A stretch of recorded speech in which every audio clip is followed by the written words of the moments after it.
지난번에도 제가 이제 복음을 전했는데요.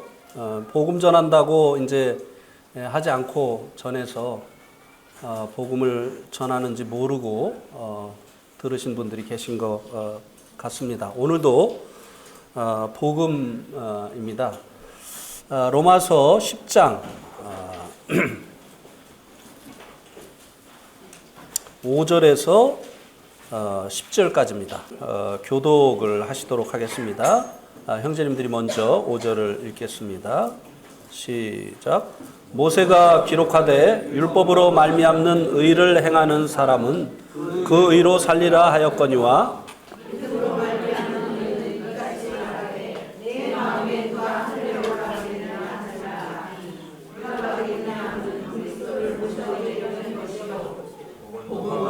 무저갱에 내려가겠느냐 하지 말라 하니 내려가겠느냐 하면 그리스도를 죽은 자 가운데서 모셔 올리는 것이라.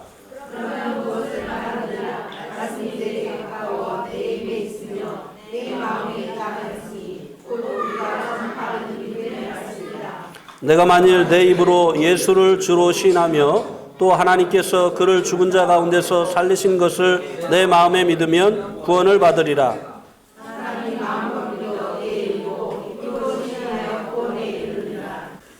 로마서 10장 5절에서 이제 10절까지는 구원의 방법에 대해서 말씀을 해주고 있습니다. 우리가 어떻게 하면 구원을 받는가? 지난번에는 제가 마태복음 4장 17절을 통해서 회개와 하나님 나라가 어떤 관련이 있는가에 대해서 말씀을 드렸습니다. 하나님 나라는 두 종류가 있다고 말씀을 드렸죠. 하나는 우리가 죽은 다음에 가는 하나님 나라. 그리고 또 하나는 우리가 살아있는 동안에 우리에게 다가오는 하나님의 나라. 그런데 이제 마태복음 4장 17절에서 말씀해주고 있는 하나님의 나라는 회개하라 천국이 가까이 왔느니라. 우리에게 다가온 하나님의 나라라고 말씀을 드렸죠.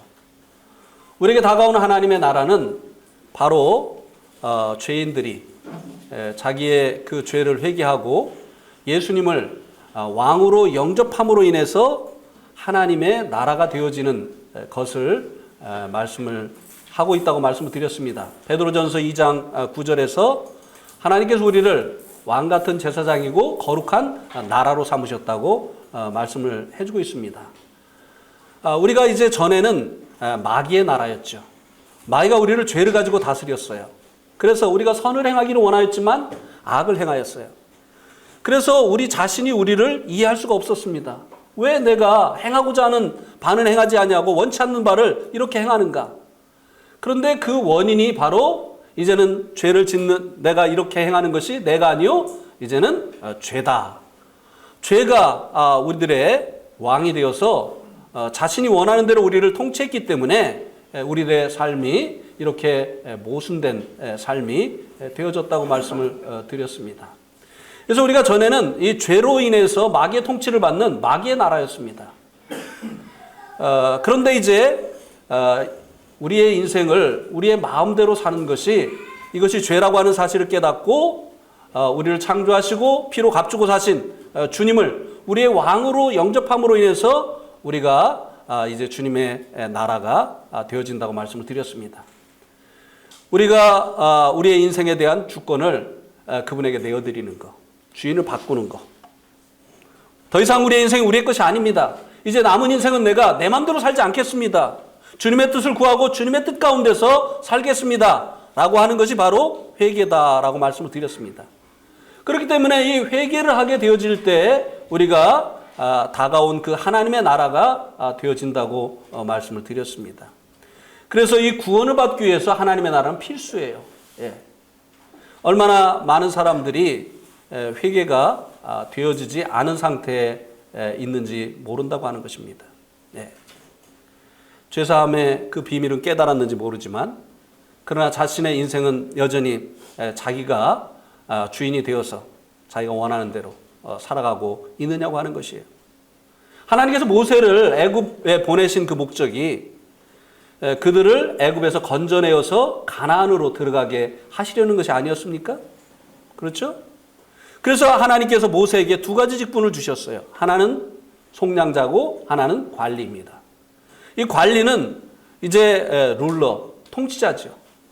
그래서 이제 이 모세가 이스라엘 백성을 10번째 재앙, 이 죽음의 재앙으로부터 어린 양의 그 피를 문설주와 임방에 바르게 함으로 인해서 이 어린 양의 피로 인해서 그들이 죽음의 재앙으로부터 구원을 받습니다.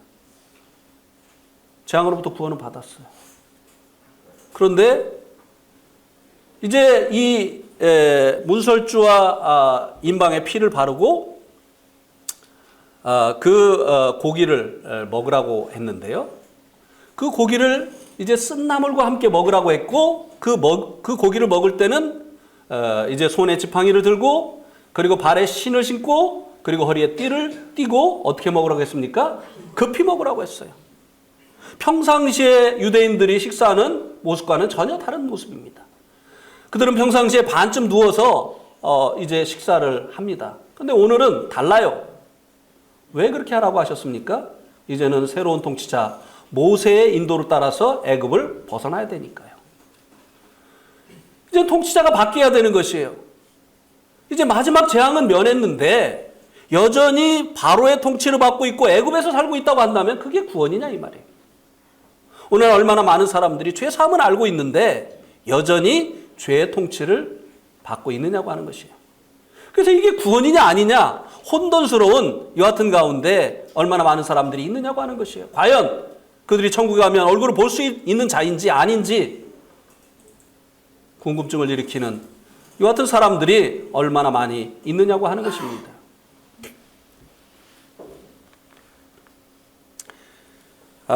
과거의 사실 문제는요, 이 구원을 이제 행위를 의지하는 것이었습니다. 그런데 지금 우리 그 모임에 구원의 확신을 하지 못하고 있는 이런 세대들의 문제는요, 문제가 달라졌습니다. 옛날에는 은혜의 복음을 듣지 못했기 때문에 열심히 하다 보면 하나님 알아주시겠지, 천국에 가겠지 하는 막연한 이런 신앙생활을 하는 것이 문제였다고 한다면 지금은 복음은 너무나 잘 알고 있어요. 주님이 나의 죄를 영원히 속죄해 주셨다는 거 너무나 잘 알고 있어요. 그런데 무엇이 문제입니까? 구원받았다는 사람이 교회 갈 생각을 안 해요. 네. 구원받았다고 하는 사람이 전혀 말씀을 안 봐요. 구원받았다고 하는 사람이 영혼이 불쌍해 보이질 않아요. 전도할 생각을 안 합니다. 네. 이게 구원이냐 이거죠. 네. 오늘날 이 문제는 무엇이냐? 복음을 모르는 게 문제가 아니에요. 회개가 되지 않은 거예요. 주인이 바뀌지 않은 것입니다. 근데 접근을 잘못하고 있는 것이죠. 과거에 우리가 복음을 몰랐을 때, 이 은혜의 복음을 몰랐을 때 그와 같은 상태로 접근을 하는 것이죠. 의사가 환자를 치료하는데 똑같은 방법으로 치료하지 않습니다. 환자의 상태에 맞는 그와 같은 치료법을 사용을 하는 것이죠. 약도 다릅니다. 머리 아픈 사람에게 사용하는 약이 다르고 배 아픈 사람에게 사용하는 약이 달라요. 근데 약이 환자를 치료한다고 해서 모든 환자에게 똑같은 약을 줄 수 있느냐고 하는 것이에요. 그렇지 않아요. 오늘 말씀에 보면 5절 말씀에 보면 모세가 기록하되 율법으로 말미암는 의를 행하는 사람은 그 의로 살리라 하였거니와 라고 말씀해 주고 있습니다. 이스라엘이 이제 먼저 구원받을 수 있는 기회를 부여받았지만 그들이 실패했습니다. 그 실패의 원인이 무엇이라고 말씀해 주고 있습니까? 로마서 9장 32절에 한번 보세요. 로마서 9장 32절에 보면 어찌 그러하냐? 이는 그들이 믿음을 의지하지 않고 행위를 의지함이라 부딪힐 돌에 부딪혔느니라. 예. 이스라엘이 실패한 원인은 믿음에 의지하지 않고 행위를 의지했기 때문이다 라고 말씀해 주고 있습니다. 이것에 대해서 이제 10장 1절에서 4절까지 더 자세히 설명을 해주고 있는 것을 볼 수가 있게 되죠. 10장 1절에서 4절에 보면 형제들아 내 마음에 원하는 바와 하나님께 구하는 바는 이스라엘을 위함이니 그들로 구원을 받게 함이라. 내가 증언하노니 그들이 하나님께 열심히 있으나 올바른 지식을 따른 것이 아니니라. 하나님의 의를 모르고 자기 의를 세우려고 힘써 하나님의 의에 복종하지 아니하였느니라. 그리스도는 모든 믿는 자에게 의를 이루기 위하여 율법의 마침이 되시니라. 사도 바울이 자기 동족 이스라엘의 구원을 위해서 기도하고 있습니다. 그런데 이제 사도 바울이 이미 그들과 이제 같이 있었기 때문에 그들의 문제가 무엇인지 알고 있는 것이죠. 그래서 사도 바울이 내가 증언을 한다고 말씀해 주고 있습니다. 자기의 경험을 통해서 얘기해 주고 있는 것이죠. 그들이 하나님께 열심은 있다고 하는 것입니다. 이스라엘 사람들처럼 하나님께 열심 있는 민족이 또 어디 있습니까? 예. 절기 열심히 지키죠. 6대 절기 중에 3개의 절기는 성전이 있는 예루살렘으로 이제 가서 지켜야 되는 그런 절기예요. 1년에 3번을 이제 예루살렘으로 가려고 하면 그 준비를 얼마나 해야 되겠습니까? 3번씩 예루살렘으로부터 멀리 떨어져 있는 사람들이 가서 절기를 지켜야 된다고 한다면 그 나머지 시간들은 절기를 지키기 위해서 준비하는 그런 기간이 되어졌어야만 됐던 것입니다. 소득의 11조를 드리고 그리고 또 안식일을 지키고 그리고 이제 율법의 그 계명들을 지키려고 누구보다도 애쓰는 그 민족이 바로 이스라엘 민족이 아니었느냐고 하는 것이에요. 하나님께 열심히 있다는 것입니다. 그런데 그 열심이 문제가 아니라 그들이 올바른 지식을 따른 것이 아닌 것이 문제라고 하는 것입니다. 그들이 이제 올바른 지식을 따르지 아니한 것이 구체적으로 무엇이냐? 하나님의 의를 알지 못했다고 하는 것입니다. 하나님의 의가 되시는 예수 그리스도를 그들이 알지 못했던 것이죠. 그래서 이제 그 결과로 인해서 그 열심으로 무엇을 했느냐? 자기 의를 세웠다고 하는 것입니다. 자기 의를 세우니까 하나님의 의를 복종치 않게 되어지는, 이제 자기가 천국 갈 만큼 열심히 했다고 하는 이런 이제 자랑이 있으니까 하나님의 의가 되시는 예수 그리스도를 복종치 않게 되어지는 이와 같은 결과가 빚어졌다고 하는 것입니다. 그래서 이스라엘의 이 문제는 하나님께 열심히 없는 것이 문제가 아니라 그들이 하나님께서 그들의 구원을 위해서 보내어 주신 하나님의 의이신 예수 그리스도를 알지 못한 여기에서 발생이 되어졌다고 하는 것입니다. 그래서 오늘날도 이 이스라엘 백성들처럼 하나님께 열심히 있지만 구원에 이르지 못한 많은 사람들이 있다고 하는 것입니다. 그들의 문제는 하나님께서 우리를 어떻게 의롭다고 하시느냐라고 하는 것을 알지 못하기 때문이에요. 그래서 그런 사람들이 이제 구원을 받으셨습니까? 라고 물어보면 이런 대답을 합니다. 예, 제가 부족해서요. 굉장히 겸손한 대답 같죠. 구원을 받으셨습니까? 라는 질문에 대해서 제가 아직은 부족했어요. 뭐가 부족하다는 얘기죠? 예. 우리들의 의가 되시는 예수 그리스도께서 우리들을 위해서 하신 일이 부족하다고 하는 것입니까? 아니에요. 자기가 천국 가기 위해서 쌓은 공로가 아직은 천국에 이를 만큼 쌓여지지 아니었다는 것입니다. 또 어떤 사람들은 구원을 받으셨습니까? 이렇게 물어보면 어떻게 대답을 합니까? 예, 제가 그래서 지금 열심히 준비하고 있습니다. 예. 자기의 행위를 의지하는 이 사람들이 바로 이런 대답을, 구원에 대해서 질문을 받으면 이런 대답을 하는 것을 볼 수 있게 되는 것이죠. 예. 왜냐하면 또 말씀을 들을 때 그런 말씀들을 하잖아요. 11조로 하는 것이 천국 가는 계단을 쌓는 것처럼 이렇게 얘기를 합니다. 그래서 만약에 11조를 한 번 떼어먹으면 천국 가는 계단이 하나 없어진다. 2번 떼어먹으면 2개 없어진다. 3번 떼어먹으면 3개 없어진다. 이렇게 하니까 자기가 11조를 드리지 못한 것을 생각하면 청구하기에 자기는 부족하다. 성수주의를 해야 된다. 본제단을 쌓아야 된다. 라고 하는 이런 말씀을 늘 듣기 때문에 내가 언제는 결혼식 때문에 교회 못 가고 언제는 친구들과의 그 만남 때문에 교회를 못 가고 했었던 이것을 하나님이 다 기억하신다고 했는데 이거는 어떻게 할 것인가? 그리고 그런 것들에 대해서는 어떻게 해야 돼요? 회개. 내가 잘못한 것을 낱낱이 회개하면 하나님께 그 죄를 용서받는다고 하는 이 잘못된 이 회개에 대한 이 잘못된 이 말씀을 들었기 때문에 틈만 나면 하나님 앞에 자기가 지은 죄를 기억해내면서 그것을 잘못했다고 이제 고백을 하는 것입니다. 그래서 이제 내가 혹시라도 회개하지 못한 죄가 있을까? 이렇게 해서 마지막에는 어떤 기도를 합니까? 하나님, 제가 알지 못하고 지은 죄까지도 용서해 주실 줄 믿습니다. 이렇게 이제 마무리를 하지 않습니까? 혹이라도 기억하지 못한 죄가 있을까 봐. 그러나 이것은 회개가 아니죠. 자기가 지은 죄를 하나님 앞에 잘못했다고 말하는 것은 자백이고, 회개라고 하는 것은 주인을 바꾸는 것이에요. 내가 지어진 피조물임에도 불구하고 내 인생이 내 건 줄 알고 지금까지 내 마음대로 살았습니다. 그런데 이제는 알았습니다. 예수님이 내가 나의 주인으로 받아들여야 될 나의 주인이라고 하는 사실을 알았습니다.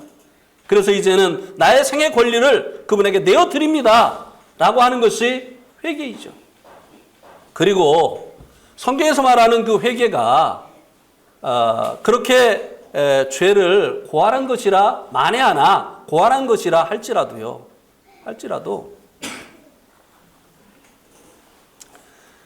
회개를 함으로 인해서 우리가 죄를 용서받는다고 하는 것은 이것은 말이 되지 않는 것입니다. 자, 우리가 운전을 하다가 가끔 사고를 내는 경우가 있지 않습니까? 원치 않게. 그러면은 사고를 내고 나면 이제 어떻게 하죠? 이제 내 잘못이 100%예요. 그러면은 사고를 내고 나면 이제 어떻게 합니까? 일단 사고로 당한 사람에게 죄송합니다. 잘못했습니다. 자기의 죄를 시인해요, 안 해요? 근데 사람들이 웬만하면 시인을 안 하려고 하죠. 막 큰 소리를 막 자기가 잘못해놓고도 막 큰 소리를 막 이렇게 치죠. 막 왜 갑자기 뛰어들어와가지고 막 이렇게 막 한다든지 말이죠. 이렇게 하면서 이제 죄를 시인하지 않는데 어쨌든 자기의 잘못이 명백하게 되어지면 내가 잘못했다고 이야기를 합니다. 그리고 미안하다고 얘기를 해요. 그럼 문제가 해결되어집니까? 내가 잘못한 거 잘못했다고 고백을 하고 나면 그 문제가 해결이 되어집니까? 여러분들은 아마 마음씨가 좋으셔서 자기 차를 꽉 찌그러 놨는데 잘못했습니다. 그러면 예, 됐습니다. 그냥 가세요. 이렇게 하겠죠. 그죠? 근데 저는 아직까지 그런 사람 못 만나봤어요.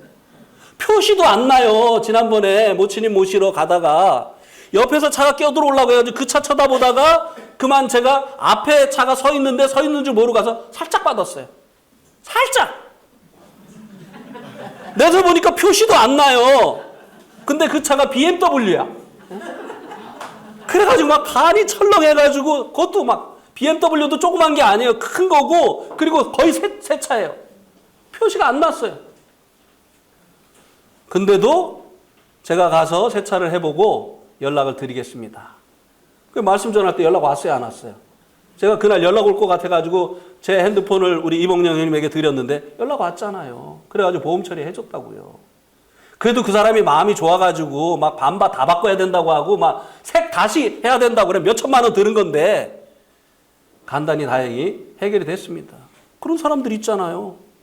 자기 차에 조금 이렇게 했는데 이거 반바 갈아야 되고 반바만 색이 변하면 안 되니까 전체 도색해야 된다고 하면서 그냥 몇 천만 원 이렇게 요구하는, 지금 법적으로 그게 안 되지만 옛날에 그런 사람들 참 많았다고요. 어쨌든 내가 잘못한 것에 대해서 세상에서도 잘못했다고 하는 것으로 끝나는 게 아니에요. 잘못한 것에 대해서 우리가 보상을 해야 되는 것이 아니에요. 그죠? 우리 죄가 용서되어지는 것은요, 우리가 그 죄를 잘못했다고 하나님 앞에 고백을 함으로 인해서 우리 죄가 용서되어지는 것이 아니라고 하는 것입니다. 자, 우리 한번 로마서 3장을 한번 보시기 바랍니다. 로마서 3장 24절. 로마서 3장 24절. 같이 한번 읽겠습니다. 시작. 그리스도 예수 안에 있는 속량으로 말미암아 하나님의 은혜로 값없이 의롭다 하심을 얻는 자 되었느니라. 예. 여기 보니까 그리스도 예수 안에 있는 무엇으로 말미암아? 속량으로 말미암아. 이 속량이라고 하는 것은 죄에 대한 그 값을 지불하는 것을 얘기합니다. 예. 우리가 사고를 내면 그 차를 고치는 값을 우리가 지불해 줘야 되잖아요. 요즘은 보험이라고 하는 좋은 제도가 있어서 보험회사에서 이제 그 값을 지불해 주기는 하지만, 그러나 어쨌든 우리가 이제 잘못을 하면 그 잘못한 것에 대해서 우리가 책임을 져야 되는 것이에요. 그런데 이 우리들의 이 죄값을 그리스도 안에는 속량으로 말미암아 해결을 했다고 하는 것입니다. 이 속량은 죄값을 지불하는 것인데, 이것이 어디에 있다고요? 그리스도 예수 안에 있다고 하는 것입니다. 우리들의 죄값을 지불하신 분은 세상에 많은 종교가 있지만 그리스도 예수 밖에는 없는 것이죠. 우리들이 지은 죄를 하나님 앞에 시인하고 잘못했습니다 하는 그것이 우리들의 죄를 용서받게 하는 근거가 아니라 그리스도 예수 안에 있는 이 속량이 바로 우리들의 죄를 용서받게 하는 근거다라고 여기 말씀해 주고 있는 것입니다. 예수님에 의해서 우리들의 죄값이 지불이 되어졌기 때문에. 네. 에베소서 1장 7절. 에베소서 1장 7절.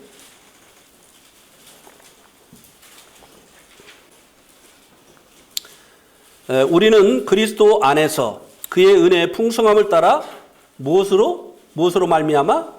그의 피로 말미암아 속량 곧 죄사함을 받았느니라. 이 속량이 무엇으로 되어졌다고요?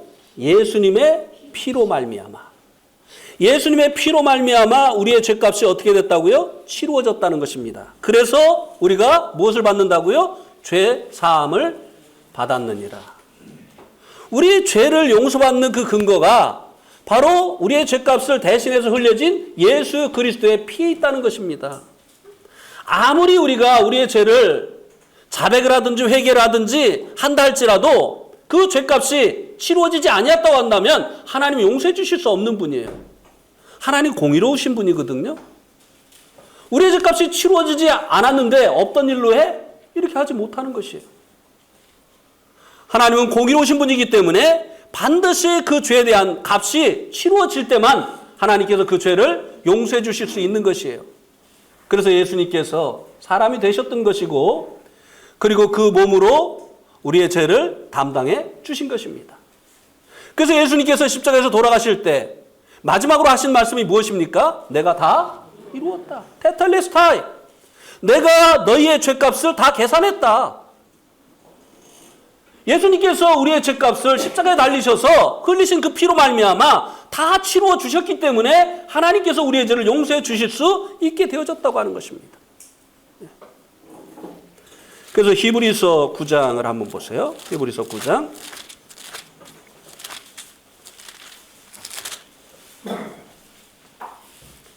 히브리서 9장 12절. 염소와 송아지의 피로 아니하고 오직 자기 피로 영원한 속죄를 이루사 단번에 성소에 들어가셨느니라. 구약시대 때는 이제 사람들의 죄에 대해서 항상 피가 필요하니까 염소나 송아지가 사람들의 죄를 위해서 피를 흘렸습니다. 그런데 이것은 10장 4절에 보세요. 10장 4절, 히브리서 10장 4절. 이는 황소와 염소의 피가 죄를 등이 없이 하지 못함이라. 구약시대 때 흘려졌던 그 짐승의 피가 사람들의 죄를 없앴다고요? 못 없앴다고요?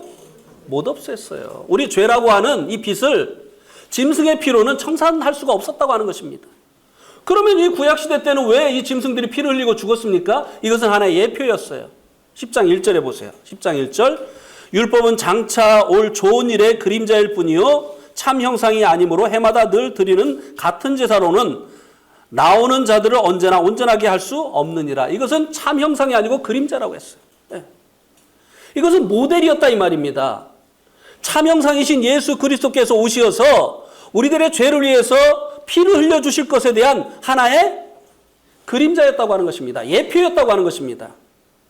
그래서 이제 염소나 송아지의 피로 아니하고 누구의 피로? 자기의 피로.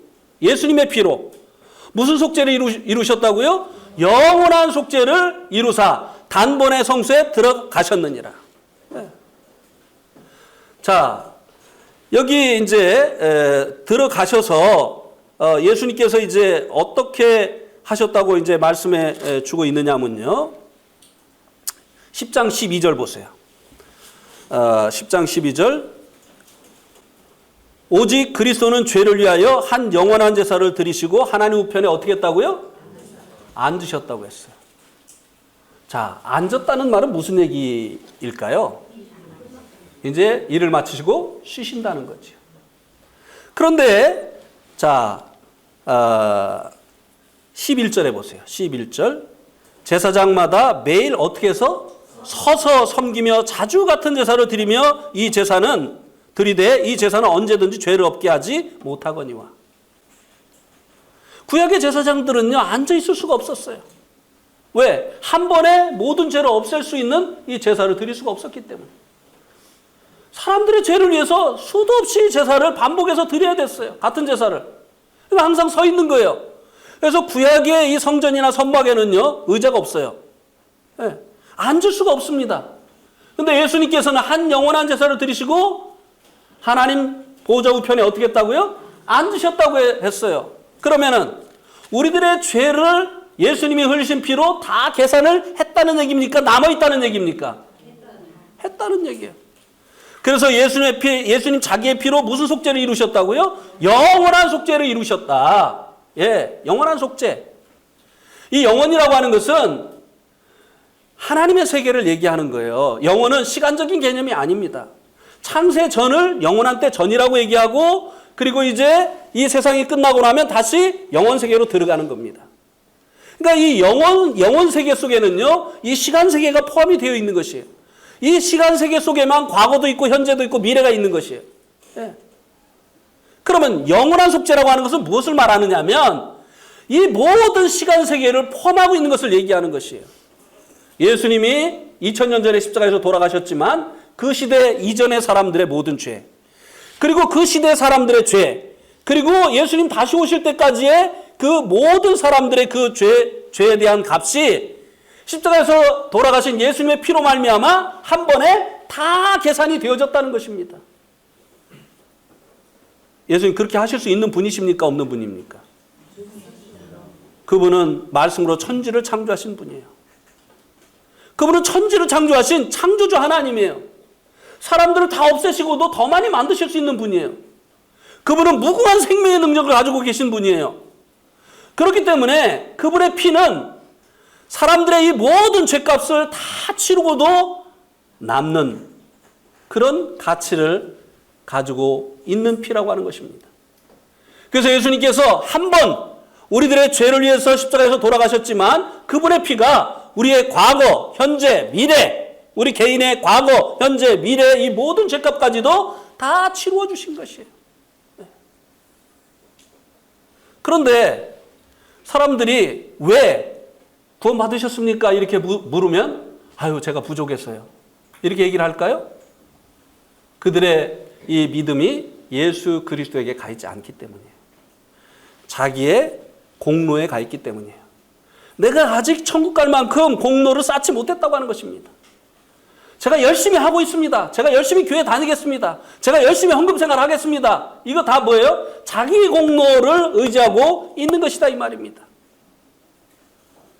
성경은 하나님께서 우리를 구원하시는데 우리의 행한 바 의로운 행위로 말미암지 않는다고 말씀해 주고 있습니다. 우리 한번 디도서 3장 5절을 한번 보세요. 우리를 구원하시되 우리의 행한 바 의로운 행위로 말미암지 아니하고 오직 그의 긍휼하심을 따라 중생의 씻음과 성령의 새롭게 하심으로 하셨나니. 하나님께서 우리를 구원하시는 근거가 우리의 행한 바 의로운 행위에 있다 없다? 없다. 예. 하나님께서 우리를 구원하신 근거가요, 우리의 행위에 있지 않다는 것입니다. 예. 하나님께서 우리의 죄를 용서해 주시고 우리를 의롭다 하시고 우리를 천국 갈 수 있게 하시는 그 근거가 어디에 있다고요? 예수 그리스도의 피에 있다는 것입니다. 예수 그리스도가 그 흘리신 피로 말미암아 우리의 죄값을 다 치루어 주셨기 때문이지 우리가 천국 갈 만큼 어떤 공로를 세웠기 때문이 아니라고 하는 것입니다. 우리의 행한 바 의로운 행위로 말미암지 않는다고 하는 것이에요. 그러면 왜 하나님께서 사람이 행한 그 의로운 행위로 천국 가게 아니하셨느냐고 하는 것이에요. 사람의 행위로 천국 가지 않는다고 하면 사람들이 방종하지 않겠느냐 이거예요.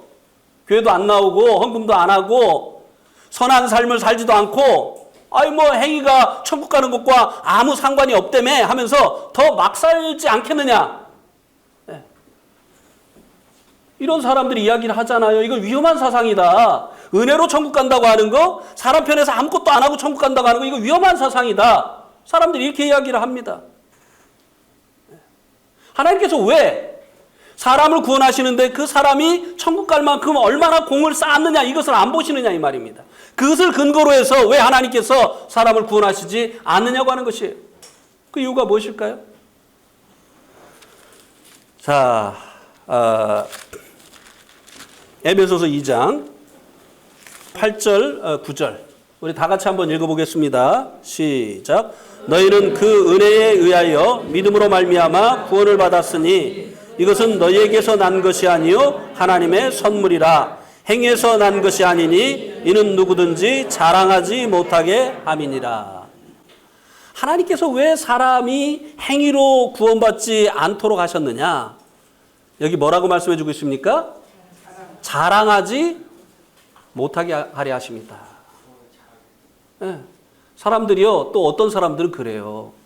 구원 받으셨습니까? 그러면 뭐라고 하죠? 예, 제가 장로입니다. 이게 뭐예요? 자랑하잖아요, 지금. 예. 아니, 구원 받으셨느냐고 그러니까, 제가 장로라니까요. 어떤 분은요, 구원 받으셨습니까? 예, 제가 부족하지만 시골에 예배당을 5개를 졌습니다. 이게 뭐예요? 자랑이잖아요. 예? 제가 지금까지 신앙생활을 26년째 하고 있습니다. 예, 좀 부족하긴 하지만. 이게 뭐예요? 자랑이잖아요. 하나님께서 왜 사람들을 그 행위로 구원을 안 하시느냐? 하나님이 싫어하시는 게 있어요. 하나님이 싫어하시는 게. 아주 그냥 하나님께서 고약하게 생각하신 것이 있습니다. 우리 그냥 나쁜 냄새 나면 아주 그냥 싫어하잖아요? 하나님께서 아주 이 고약한 냄새처럼 아주 그냥 싫어하시는 게 있는데 그게 뭐라고요? 자랑하는 거예요. 자랑. 하나님께서 기뻐하시는 게 뭘까요? 감사하는 거예요. 감사는 누가 하죠? 은혜 받은 사람들이. 네. 은혜 받은 사람들이 감사를 하잖아요. 네? 그것도 큰 은혜를 받으면 더 큰 감사를 하죠. 네.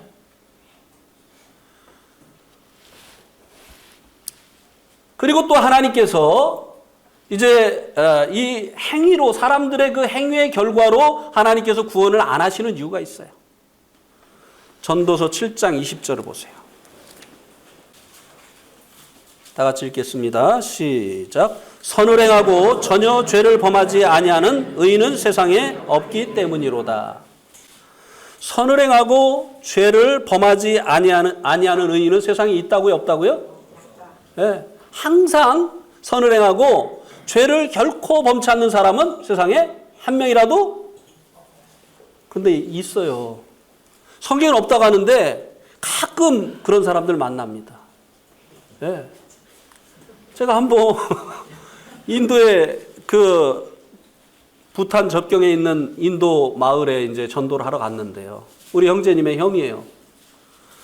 그분한테 지금까지 죄를 지으셨습니까? 안 지으셨습니까? 그러니까 저를 말똥말똥 쳐다보면서 죄요? 저는 죄가 뭔지 모르는데요. 그러시는 거죠. 깜짝 놀랐어요. 야, 이런 사람도 있다니. 죄가 뭔지도 모르고 살았다니. 있어요, 가끔. 성경은 항상 선을 행하고 죄를 아주 범치 않는 사람이 있다 없다? 없다는 거예요. 그런데 간혹 그런 사람들이 있어요. 내가 무슨 죄를 졌냐는 거예요. 나는 지금껏 하늘을 우러러 한 점 부끄럼 없이 살아왔다는 거예요. 내가 양심껏 살아왔으니까 지금 이렇게 살지. 내가 막 살았으면요, 죄 짓고 살았으면요, 지금 잘 먹고 잘 삽니다. 이거 왜 이래요? 이런 사람이 있어요, 없어요? 이 자리에도 있을지 모르겠어요. 네? 성경은 그렇게 말하지만 자기는 죄진 적이 없다라고 생각하는 이런 사람들이 실제적으로 있다 이 말입니다. 자, 또 로마서 3장 23절을 보세요. 자, 읽겠습니다. 시작. 모든 사람이 죄를 범하였음에 하나님의 영광에 이르지 못하더니. 자, 모든 사람이 죄를 범했다고 했죠. 그죠?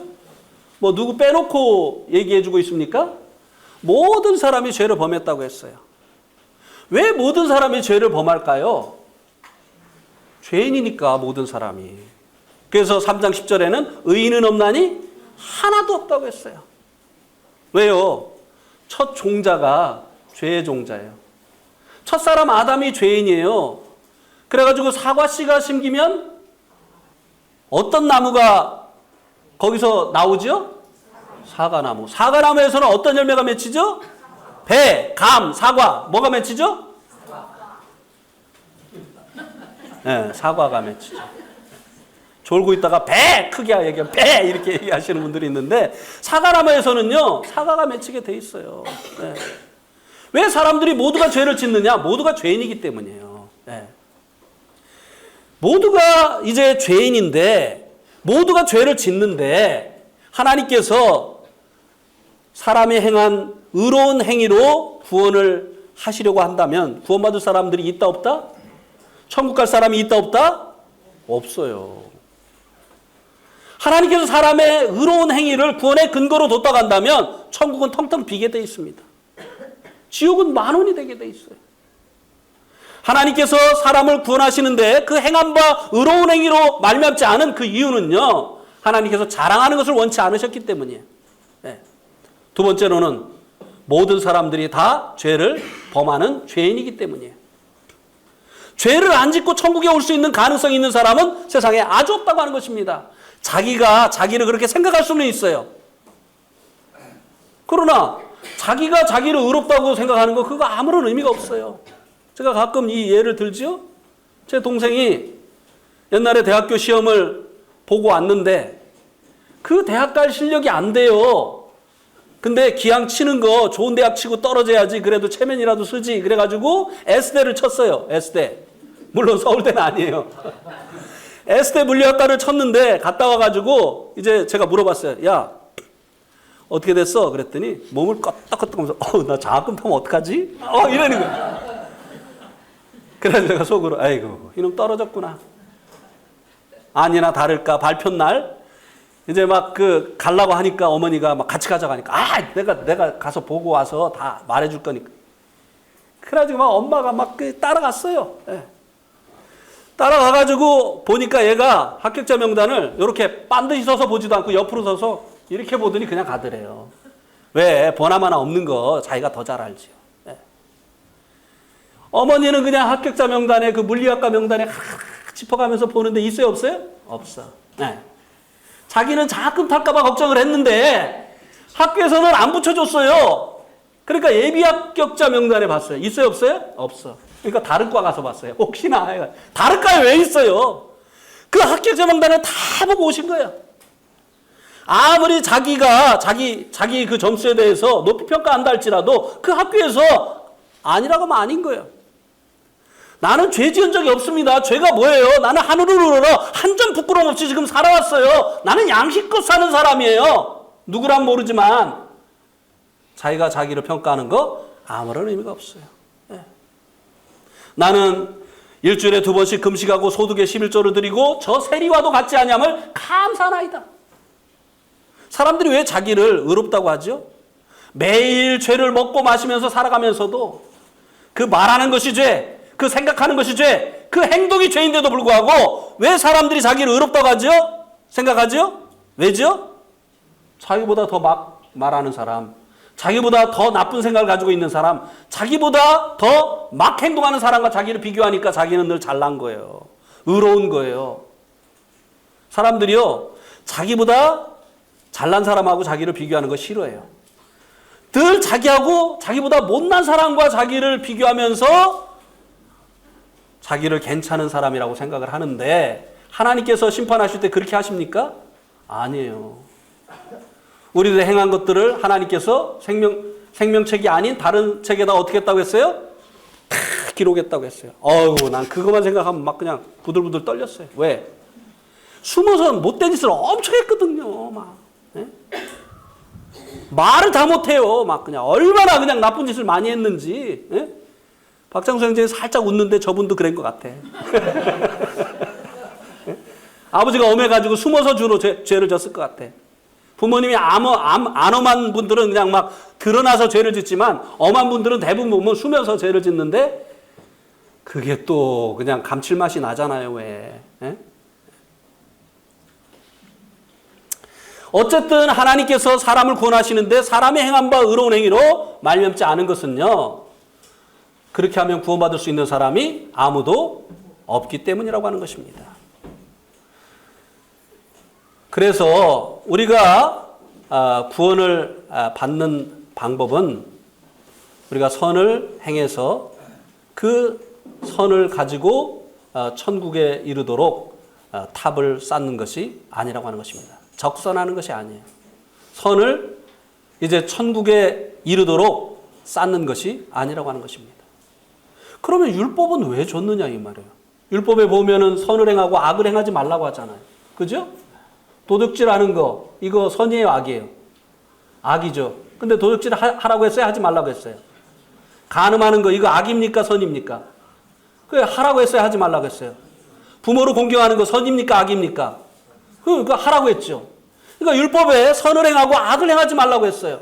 그럼 왜 하나님 율법을 주셨느냐 이 말입니다. 예? 사람의 행위로 의롭다함을 얻을 수 없는 것을 하나님께서 누구보다 잘 아시는데 왜 하나님께서 율법을 주셨느냐 이 말입니다. 율법을 행하는 자는 그 의로 말미암아 살리라. 이렇게 이제 말씀해 주고 있는데 하나님 율법을 주신 이유가 뭐냐? 자, 갈라디아서 3장을 한번 보세요. 갈라디아서 3장 23절 24절. 믿음이 오기 전에 우리는 율법 아래 매인 바 되고 계시될 믿음의 때까지 갇혔느니라. 이같이 율법이 우리를 그리스도께로 인도하는 초등교사가 되어 우리로 하여금 믿음으로 말미암아 의롭다함을 얻게 하려 함이라. 여기 보니까 믿음이 오기 전까지 율법 아래 어떻게 해요? 매인 바 되고 계시될 믿음의 때까지 어떻게 했다고요? 갇혔다고 했어요. 율법이 하는 일이 뭐냐면은 죄인들을 묶어놓고 잡아 가두는 것이에요. 율법이 하는 일은. 자, 그 성범죄자들 요즘 뭐를 채워놓죠? 네, 이게 묶어놓는 거예요. 또 이 죄인들 재판해가지고 어디다 집어넣지요? 감옥에다 가두어놔요. 왜요? 그래야 죄를 안 지으니까. 율법은 이런 역할을 하는 거예요. 죄를 억제하는 그런 역할을 하는 거예요. 왜? 죄를 지으면 저주받는다고 하니까. 사람들이 두려워서 이제 이 율법을 범하게 될 때 오는 그 저주, 그것이 이제 두려워서 사람들이 이제 죄를 적게 지도록 억제하는 그런 역할을 한다고 하는 것입니다. 그런데 이것이 율법이 사람을 의인으로 변화시켜 주진 못해요.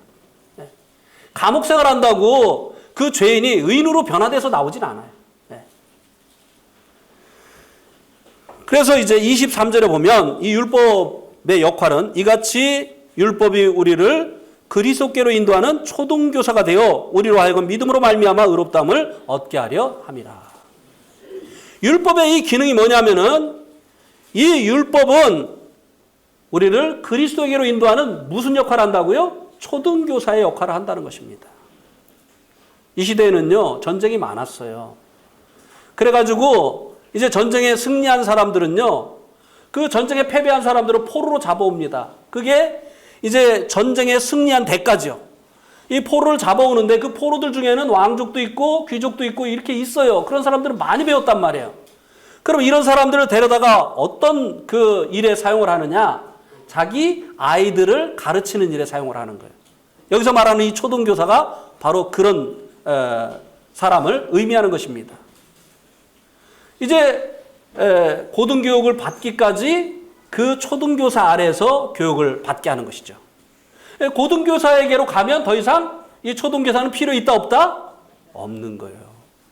이 율법의 역할이 뭐냐면 그리스도를 믿음으로 말미암아 의롭다함을 얻게 하는 대로 인도하는 역할을 한다 이 말입니다. 율법은 뭐라고 했죠? 선을 행하고 악을 행하지 말라는 것이었죠. 근데 우리는 죄인이에요, 아니에요? 죄인이에요. 그러니까 이 율법은 뭐와 같은 것이냐면요. 자, 어떤 사람이요. 이제 이 사과나무를 심어놓고 사과 열매를 따먹다가 질렸어, 이제 사과가. 배가 먹고 싶어졌어요. 그래가지고 이 사과나무에다가 배가 좋아하는 거름을 주고 이제 막 비는 거예요. 비나이다. 이제는 배 열매가 맺게 해 주시옵소서. 배가 좋아하는 거름을 주고 계속 빌었어요. 가을이 됐습니다. 어떤 열매가 맺혔을까요? 배가 좋아하는 거름을 줬는데요. 엄청 빌었는데요. 왜 사과 열매가 맺히죠? 사과 나무니까. 율법은요. 선하고 거룩하고 의로운 것이에요. 그런데 율법 아래 있는 사람들이 죄를 짓습니까? 안 짓습니까? 저요. 왜? 사람들이 죄인이니까. 그러면서 이 율법을 통해서 사람들이 자기가 할 수 없는 죄인이라는 것을 깨달아요? 안 깨달아요? 깨달아요. 그래서 선하게 살려고 하는 사람들, 양심껏 살려고 하는 사람들은요, 자기가 죄인이라는 것을 쉽게 깨닫습니다. 그런데 대충 사는 사람들, 이런 사람들은요, 자기가 죄인인 걸 몰라. 그러니까 죄인인 걸 모르는 사람들은요, 악질이에요, 악질. 사실은 뭘 양심껏 살아. 네? 제가 죄가 뭐예요 하고 말똥말똥 저를 쳐다보는 그분에게 인도에 갔을 때 저도 말똥말똥 이렇게 쳐다보면서 그분에게 남이 밭에서 주인 허락 없이 고추 따먹으신 적 없으세요? 이렇게 물어보니까 말똥말똥 쳐다보다가 깜빡깜빡 하더니 아 그게 죄예요? 그게 죄지요. 왜 남이 땀 흘려서 열심히 농사해 놓은 거 허락도 없이 왜 따먹어요? 도둑질 아니에요? 웃어요. 그게 죄면요. 저 죄 많이 졌어요. 오이도 따먹었어요. 그 다음에 이 차밭에서 차농장에서 일하는데 차는 무료로 제가 먹고 있습니다. 지금까지. 그리고 차 나무 잘라놓은 거 그거 우리 장작으로 사용하고 있습니다. 뭐 죄를 그냥 먹고 마시잖아요. 차로 먹고 그 다음에 불을 떼고 그냥 반찬으로 먹고 그냥 죄를 먹고 마시면서도 자기가 죄인인 줄 몰라요. 그러니까 이 율법을 들이대야만 사람이 얼굴에 까만 게 묻어 있는데도요, 거울이 없으면 어떻게 해요? 자기가 더러운 줄 몰라요. 씻을 생각을 안 합니다. 그 사람에게 당신 더럽다고 말해야 소용없어요. 그리고 당신 씻으세요. 그래 소용없어요. 어떻게 하면 됩니까? 거울 딱 보여주면 되는 거예요. 율법은 바로 이런 역할을 하는 것이에요. 우리들의 죄를 위해서 오신 건강한 자에게는 의원이 쓸데없고 병든 자에게라야 의원이 쓸데있느니라. 내가 온 것은 의인을 부르러 온 것이 아니라 죄인을 부르러 오셨다고 하신 이 죄인을 구원하러 오신 예수님께로 인도하는 역할을 바로 이 율법이 한다고 하는 것입니다. 율법이 우리가 얼마나 악한 자인지, 우리가 얼마나 더러운 자인지, 우리가 얼마나 하나님의 의에 대해서 무능력한 자인지 이것을 알게 해주는 이 같은 역할을 하기 때문에 바로 율법이 우리를 그리스도에게로 인도하는 이 같은 역할을 한다고 하는 것입니다. 그것이 하나님께서 이 율법을 주신 이유라는 것이에요. 그러면 우리가 이 구원받는 하나님이 주신 이 방법이 무엇이냐라고 하는 것입니다. 자, 6절, 10장 6절에 한번 보세요. 10장 6절에서 무엇이라고 말씀해 주고 있습니까? 믿음으로 말미암는 의, 행위가 아니라 믿음이다 이 말입니다. 죄인들이 살 길은 선을 행하고 공로를 쌓는 것이 아니라 바로 믿음이다 라고 말씀해 주고 있습니다. 믿음으로 말미암는 의는 이같이 말하되 내 마음에 누가 하늘에 올라가겠느냐 하지 말라 하니 올라가겠느냐 하면 그리스도를 모셔내리는 것이요. 이 믿음으로 말미암는 이 의는요, 율법은 우리 편에서 무엇을 행하라고 하잖아요. 선을 행하고 악을 행하지 말라고 하잖아요.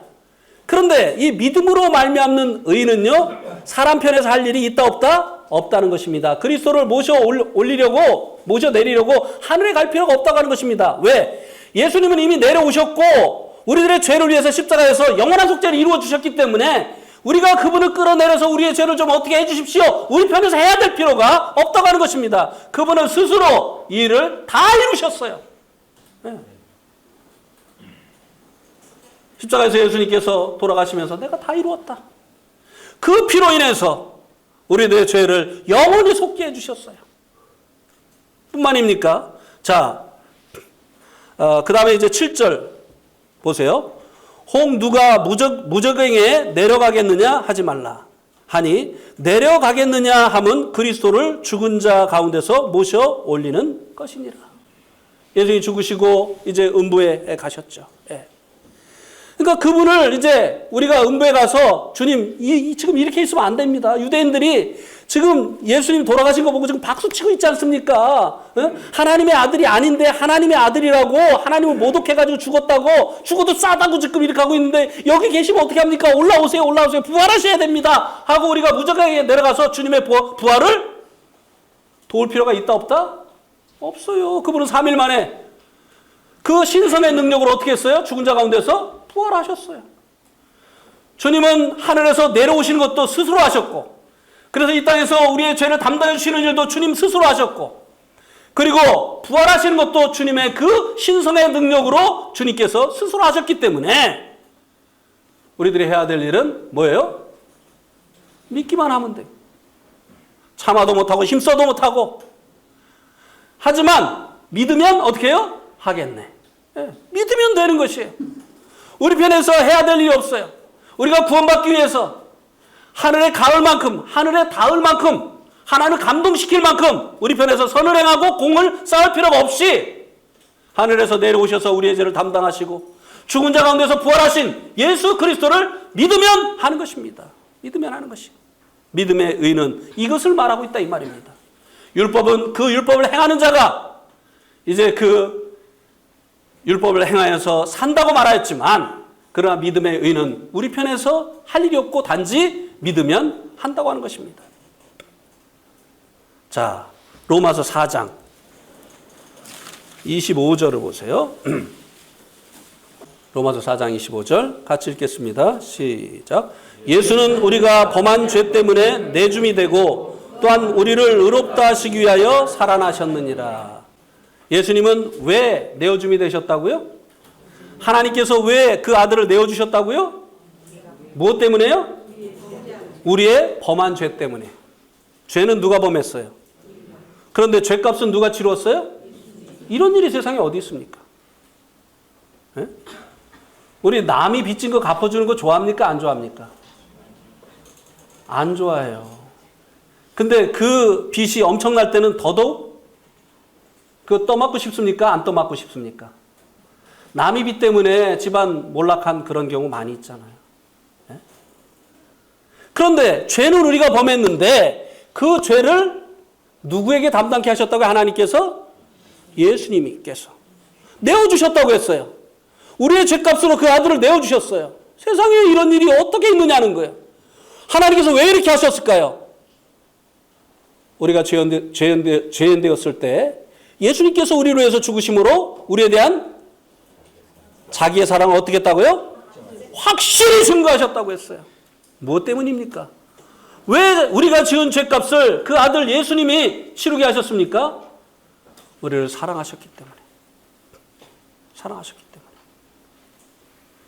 그리고 우리가 의롭다 하심을 위해서 어떻게 했다고요? 다시 살아나셨느니라. 자, 고린도전서 15장. 고린도전서 15장 17절. 같이 또 읽겠습니다. 시작. 그리스도께서 다시 살아나신 일이 없으면 너희의 믿음도 헛되고 너희가 여전히 죄 가운데 있을 것이요. 예수님 십자가에서 돌아가시고 부활하시지 않으셨다고 한다면 어떤 일이 벌어진다고요? 우리의 믿음도 헛되고 우리는 여전히 죄 가운데 있을 것이라는 것입니다. 자, 예수님이 십자가에 달리실 때 유대인들이 어떠한 죄복을 예수님에게 씌웠죠? 예, 신성 모독죄. 마태복음 26장 63절에 보면 예수님이 하나님의 아들이냐고 물어봤어요. 그러니까 예수님이 그렇다고 했습니다. 그러니까 그들이 옷을 찢으면서 이것은 신성 모독을 했다. 아니 어떻게 사람이 돼가지고 하나님의 아들이라고 하느냐. 이것은 우리 하나님 모독한 것이다. 이것은 사형에 해당한다. 그래서 예수님을 신성 모독죄로 정죄를 하고 죽이려고 했습니다. 그런데 로마의 법에는 신성 모독죄가 사형에 해당합니까? 안 합니까? 안 해요. 그러니까 제목을 바꿨어요. 뭐라고 바꿨죠? 빌라도에게 예수님을 넘겨주면서 그가 유대인의 왕이라고 했다. 로마가 세운 이 지금 왕이 있습니까? 없습니까? 헤롯이라고 하는 왕이 버젓이 있는데 자기를 왕이라고 하는 것은 이거 무슨 죄예요? 반역죄예요. 반역죄는 우리나라 같으면 옛날에는 몇 족을 멸해요? 3족을 멸하는 죄였어요. 그러니까 이 로마의 이 빌라도에게 예수님을 넘겨줄 때는 그가 유대인의 왕이라고 했다. 반역죄를 씌웠어요. 그래서 빌라도가 예수님 십자가에 못 박고 그 죄패에다가 뭐라고 썼습니까? 요한복음 19장 19절 한번 보세요. 요한복음 19장 19절. 빌라도가 패를 써서 십자가 위에 붙이니 뭐라고요? 나사렛 예수 유대인의 왕이라 기록되었더라. 그 죄패에 뭐라고 썼습니까? 그 제목은 나사렛 예수 유대인의 왕. 지가 주제에 나사렛 같은 이런 곳에서 와가지고 유대인의 왕이라고 했다. 자기는 죽어도 마땅한 죄를 지었다. 유대인의 왕이라고 했어요. 그러면 예수님이 부활을 안 했으면 어떻게 되는 겁니까? 예수님이 부활을 안 하셨으면 정말 신성 모독죄로 죽은 거예요. 정말 이 반역죄로 죽은 것입니다. 그런데 예수님께서 죽음을 이기시고 부활하심으로 인해서 어떻게 하신 거예요? 하나님의 아들이신 것을 입증하신 거예요. 자, 로마서 1장 3절 한번 보세요. 로마서 1장 4절 같이 읽겠습니다. 시작. 성결의 영으로는 죽은 자 가운데서 부활하사 능력으로 하나님의 아들로 선포되셨으니 곧 우리 주 예수 그리스도시니라. 자, 예수님의 그 영으로 예수님께서 죽은 자 가운데서 어떻게 했다고요? 부활하셨어요. 다시 살아나셨어요. 그래서 하나님의 아들로 어떻게 됐다고요? 선포되어졌다. 이 말은 입증되어졌다. 겨울이 되면요, 이 나무들이 죽은 것 같습니다. 지금도 우리 그 들어가는 입구에 있는 그 감나무는요, 죽은 것 같아요. 봄이 왔는데도 아무것도 내질 않습니다. 그런데 이제 때가 되어지면 어떻게 해요? 파란 잎사귀를 내고 무성한 나중에 여름이 되면 이제 그 잎사귀들로 뒤덮이면서 살아있다고 하는 것을 입증해내죠. 그죠? 죽은 나무들은 잎사귀를 내지 않습니다. 열매도 맺지 않습니다. 예수님께서 하나님의 아들이라는 것을 죽음 가운데서 어떻게 하셔서? 부활하셔서 입증해 내셨다는 것이에요. 그러면 예수님의 죽음은 예수님의 죄 때문이 아니라 신성모독하고 나라의 그 반란죄를 지은 그 죄 때문이 아니라 누구의 죄 때문이에요? 우리의 범죄함을 위해서 내어주신 것이다 이 말입니다. 예수님은 우리의 죄 때문에 돌아가신 것이에요. 그리고 이 예수님을 우리의 구주여 우리의 주인으로 믿는 것은 참된 믿음이라고 하는 것입니다. 하나님께서 그래서 이 예수님을 믿게 되어질 때 어떻게 하십니까? 맞다는 거예요. 그게 부처님 믿고 마음에 믿는 것은 안 맞다는 것입니다. 의롭다고 하는 것이 그게 무엇입니까? 옳다는 것이에요. 예수 그리스도가 너의 구원자이고 너의 하나님이라고 믿는 것, 그것이 옳다는 것입니다. 그래서 하나님은 예수님을 자신의 구원자요 자신의 하나님으로 믿는 자만을 옳다고 하시는 것입니다. 그것이 믿음으로 의롭다함을 얻는 것이에요. 하나님께서는 천하인간에게 구원을 얻을 만한 다른 이름을 주신 일이 없어요. 우리들의 죄를 대속하시고 죽음 가운데서 부활하시어서 자신이 참으로 우리들의 죄를 위해서 죽으신 분이시라는 것을 입증하신 분은 예수 그리스도밖에는 없다고 하는 것입니다. 이제 우리가 구원받기 위해서 해야 될 일은 없습니다. 이제 믿음의 말씀이 가까이 있습니다. 그 말씀이 마음에 있고 우리들의 입에 있도록 하나님께서 하셨습니다. 수도 없이 우리는 여러 번 하나님께서 우리를 사랑하셔서 우리의 죄들을 위해서 아들을 희생하셨다고 하는 이 복된 말씀을 들었습니다. 그분이 유일한 구원자다.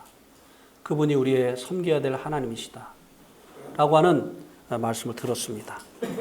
이제 우리가 이 말씀을 듣고 예수님을 마음으로 믿고 입으로 시인하게 되어질 때 구원을 받게 되어지는 것입니다.